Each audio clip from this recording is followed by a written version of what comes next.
Hello, good morning student. So today topic is about discuss ancient Indian agriculture in civilization era. सभ्यता के काल में प्राचीन भारतीय कृषि। आज हम भारतीय कृषि के बारे में चर्चा करेंगे। सभ्यता के शुरुआत में भारतीय कृषि कैसी थी, जिसमें आपका वैदिक काल 1500 से लेकर 1000 ईसा पूर्व, वैदिक काल में कृषि का क्या स्थान था, कृषि लोग कैसे करते थे, उसी के बारे में आज हम चर्चा करेंगे। वैदिक काल और मगध काल प्लस बौद्ध काल, तीन के बारे में हम आज चर्चा करेंगे। राइट। सो सबसे पहले हम देखते हैं वैदिक काल। वैदिक काल का जो काल था, ड्यूरेशन पीरियड था 1500 से लेकर 1000 ईसा पूर्व। राइट। जिसमें फर्स्ट है कि सबसे पुराने धर्म ग्रंथ ऋग्वेद में आर्यों के खान पान का विवरण मिलता है। देखिए, ऋग्वेद, यजुर्वेद, सामवेद, अथर्ववेद, 4 वेद होते हैं, जिसमें ऋग्वेद आपका सबसे पुराना है। और उस ऋग्वेद में जो सबसे पुराना है, उसमें आर्यों के खान पान का विवरण मिलता है कि वो खाते क्या थे, उनकी रहन सहन कैसी थी। नंबर 2, आर्यों में बकरी पालन एवं भेड़ के गोश्त खाने की परंपरा थी।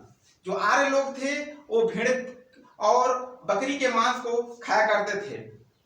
नेक्स्ट, मानसून के आगमन को एक अच्छा संकेत माना जाता था। इसी के साथ जुताई शुरू होती थी। मानसून जब आता था तो एक शुभ संकेत माना जाता था। उसी के साथ जुताई प्रारंभ की जाती थी या खेती की शुरू की जाती थी। राइट। नेक्स्ट, खेती की जुताई के साथ बुआई और कटाई मुख्य कार्य हुआ करते थे। किसानों के पास जो भूमि थी उस पे मानसून आने के बाद खेती करते थे। खेती करने के बाद फसल की बुआई करते, बुआई करने के बाद फिर हार्वेस्टिंग करते। सोइंग और हार्वेस्टिंग, यही उनकी दोनों काम खेती में हुआ करता था। नेक्स्ट, कुओं और नदियों का उपयोग सिंचाई के रूप में किया जाता था। कुआं, नदियां इत्यादि का प्रयोग या जल सिंचाई के रूप में हम प्रयोग उस समय करते थे। राइट। नेक्स्ट, फसलों में मुख्य रूप से तिल, जौ, गन्ना, कुम्हड़ा, धान, गेहूं, सेब, मक्का, बाजरा का उल्लेख मिलता है। मुख्य रूप से तिलहनी फसलें भी, कुछ दलहनी फसलें जैसे कुछ सीरियल क्रॉप में उस समय जौ, गन्ना, कुम्हड़ा, धान, गेहूं, सेब, मक्का जो भी खेती करते थे, जो बीज उपजाते थे, उसके मिलता था, उल्लेख मिलता है। राइट। ये कुछ जो संक्षिप्त है कि उनके जमाने में क्या हुआ करता था। तो ये आपके 5-6 पॉइंट है। इसमें सबसे पहले ऋग्वेद में उनके रहन सहन के बारे में मिलता है, बकरी भेड़ पालन के बारे में मिलता है, मानसून के साथ खेती प्रारंभ होता था, खेती में बुआई और कटाई उनका मुख्य कार्य हुआ करता था, सिंचाई के लिए नदियां और कुओं का प्रयोग करते थे, खेती के रूप में जौ, तिल, गन्ना, कोहड़ा, धान, गेहूं इत्यादि का फसल उत्पादन करते थे। राइट। उसके बाद दूसरा कार्यकाल आता है बौद्ध काल। 700 ईसा पूर्व में ये सब व्यवस्था चल रही थी। उसके बाद क्या क्या विकसित हुआ उसमें, जिसमें इस काल में 16 सबसे बड़े राज्य थे। बौद्ध काल के समय में 16 जनपद सबसे बड़े राज्य थे। पूरे विश्व में सबसे बड़े जनपद 16 थे।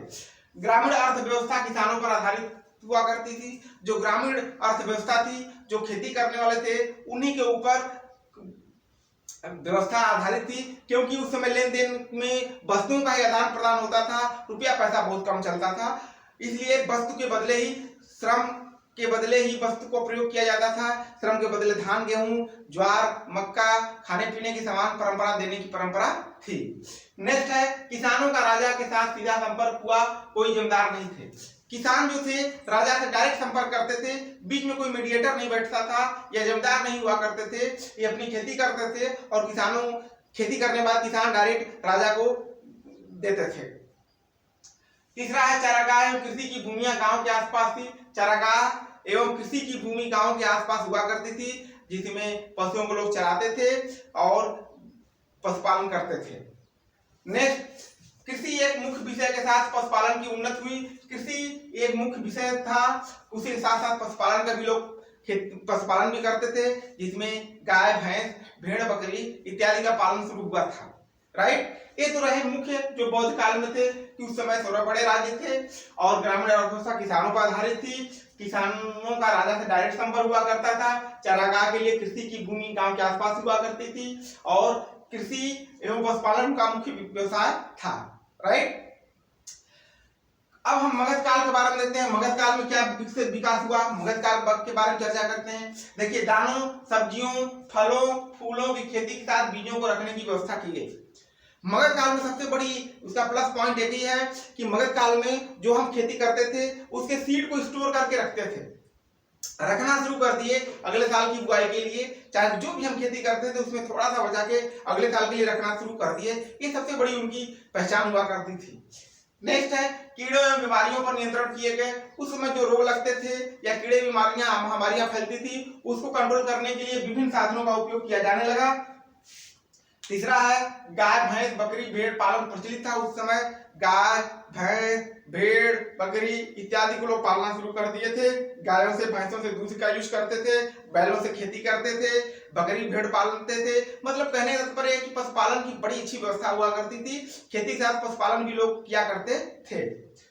नेक्स्ट है सम्राट अशोक के शासन के साथ 274 से 237 ईसा पूर्व में वनीकरण नीति बनाई गई एवं कटहल केला आम अंगूर की खेती शुरू हुई। उस समय सम्राट अशोक जो शासन काल था, सम्राट अशोक के शासन काल के साथ वनों के बारे में नीति बनाई गई क्योंकि जंगल कटाई लोग करते थे, इसलिए वनीकरण या वन के बारे में योजना बनाई गई। उसके कटहल केला आम अंगूर दूसरे प्रांत से या दूसरी जगह से मंगाकर इसकी खेती अपने देश में शुरू कराई गई। तो इस तरह बच्चों 3 काल हम देखे हैं, वैदिक काल, बौद्ध काल और मगध काल। तीनों परंपरा में खेती का सबसे अच्छा तरीका रहा। धीरे धीरे विकास होता गया और कृषि आज अपने चरम सीमा पे है, उसका एक यंत्रीकरण भी हो चुका है। So my channel is like, subscribe and share. Thank you.